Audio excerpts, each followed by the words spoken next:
Hello guys, welcome to Apoorva's kitchen. ಇವತ್ತು ನಾನು ಹೇಳ್ಕೊಡ್ತಾ ಇರೋ ರೆಸಿಪಿ ಸೊಪ್ಪಿನ ಸಾರು. ತುಂಬ ಸಿಂಪಲ್ ರೆಸಿಪಿ. ಇದರಲ್ಲಿ ಖಾರ ರುಬ್ಬೋದು ಆ ಥರ ಎಲ್ಲ ಏನಿಲ್ಲ. ಒಂದು ಸತಿ ಹೆಚ್ಚಿಟ್ಕೊಂಡ್ರೆ ಸಾಂಬಾರು 10 ನಿಮಿಷದಲ್ಲಿ ರೆಡಿ ಆಗುತ್ತೆ.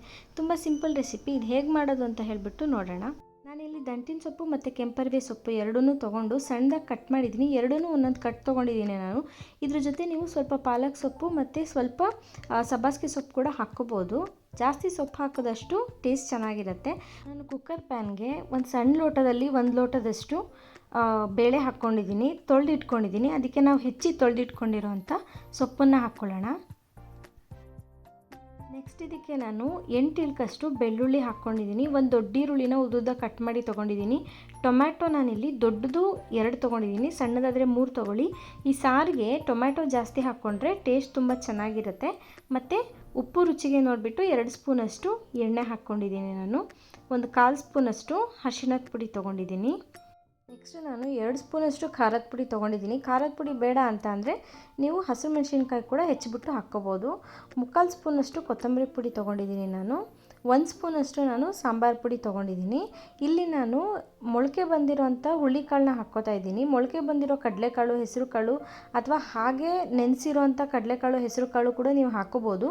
ಬೇಡ ಅಂತ ಅಂದರೆ ಕಾಳುಗಳನ್ನ ಸ್ಕಿಪ್ ಕೂಡ ಮಾಡ್ಕೋಬೋದು. ನೆಕ್ಸ್ಟ್ ನಾನು ಇದಕ್ಕೆ ಸೊಪ್ಪು ಮುಳುಗೋ ಅಷ್ಟು ನೀರನ್ನು ಹಾಕ್ಕೋತಾ ಇದ್ದೀನಿ. ಅದಕ್ಕಿಂತ ಜಾಸ್ತಿ ನೀರನ್ನು ನೀವು ಹಾಕ್ಕೊಳ್ಳೋಕೆ ಹೋಗಬೇಡಿ. ಕಾಳು ಹಾಕದೇ ಇದ್ರೂ ಟೇಸ್ಟ್ ತುಂಬ ಚೆನ್ನಾಗಿ ಬರುತ್ತೆ. ಇನ್ ಕೇಸ್ ಮನೇಲಿದ್ದರೆ ಹಾಕಿದ್ರೂ ಟೇಸ್ಟ್ ತುಂಬ ಚೆನ್ನಾಗಿರುತ್ತೆ. ಇದನ್ನ ಇವಾಗ ಚೆನ್ನಾಗಿ ನಾನು ಒಂದು ಸತಿ ಮಿಕ್ಸ್ ಮಾಡಿಕೊಂಡು ಕುಕ್ಕರ್ನ ಕ್ಲೋಸ್ ಮಾಡಿಬಿಟ್ಟು 3 ಅಥವಾ 4 ವಿಷಲ್ನ ತೊಗೊಳ್ಳಿ. ಬೇಳೆ ಹೆಂಗೆ ಬೇಯುತ್ತೆ ಅದ್ರ ಮೇಲೆ ಡಿಪೆಂಡ್ ಆಗುತ್ತೆ.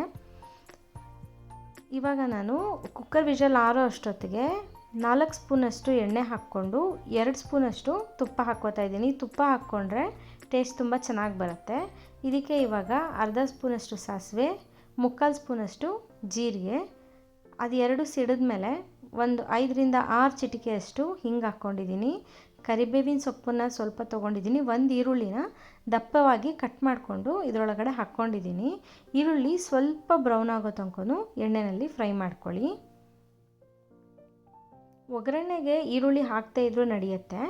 ಇದು ಆಪ್ಷನಲ್. ಒಗ್ಗರಣೆಗೆ ನೀವು ಈರುಳ್ಳಿ ಹಾಕೋದು, ಯಾಕಂದರೆ ನಾವು ಆಲ್ರೆಡಿ ನೀವು ಸಾರಲ್ಲಿ ಹಾಕಿರೋದ್ರಿಂದ ಬೇಕಾದರೆ ಅಲ್ಲಿಗೆ ಇನ್ನೊಂದು ಸಣ್ಣ ಈರುಳ್ಳಿ ಎಕ್ಸ್ಟ್ರಾ ಹೆಚ್ಚಾಕ್ಕೊಂಡ್ರೂ ನಡೆಯುತ್ತೆ. ಇಲ್ಲ ಇಲ್ಲಿ ಈರುಳ್ಳಿ ಸ್ಕಿಪ್ ಮಾಡಿದ್ರೂ ನಡೆಯುತ್ತೆ. ಇವಾಗ ನೋಡಿ ವಿಷಲ್ ಆರಿದೆ. ಚೆನ್ನಾಗಿ ಒಂದು ಸರಿ ಮಿಕ್ಸ್ ಮಾಡ್ಕೊಳ್ಳಿ. ನಾವು ರೆಡಿ ಮಾಡ್ಕೊಂಡಿದ್ವಲ್ಲ ಆ ಒಗ್ಗರಣೆನ ಇವಾಗ ನಾವು ಇದರೊಳಗಡೆ ಹಾಕ್ಕೊಂಡು ಮಿಕ್ಸ್ ಮಾಡ್ಕೊಳ್ಳೋಣ. ಉಪ್ಪು ಬೇಕಾದರೆ ಈ ಟೈಮಲ್ಲಿ ನೋಡಿಬಿಟ್ಟು ಸ್ವಲ್ಪ ಹಾಕ್ಕೊಂಡ್ರೆ ಸರಿ ಮಾಡ್ಕೋಬೋದು. ನೋಡಿದ್ರಲ್ಲ, ಸಿಂಪಲಾಗಿ ಮಾಡೋವಂಥ ಸೊಪ್ಪಿನ ಸಾರು ರೆಡಿ ಇದೆ.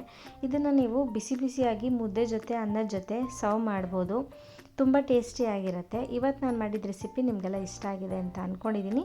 ಇಷ್ಟ ಆಗಿದ್ರೆ ನನ್ನ ಚಾನಲ್ಗೆ ಸಬ್ಸ್ಕ್ರೈಬ್ ಆಗಿ, ಹಾಗೆ ಲೈಕ್ ಮತ್ತು ಕಮೆಂಟ್ ಮಾಡೋದನ್ನು ಮರಿಬೇಡಿ. Thank you for watching this video.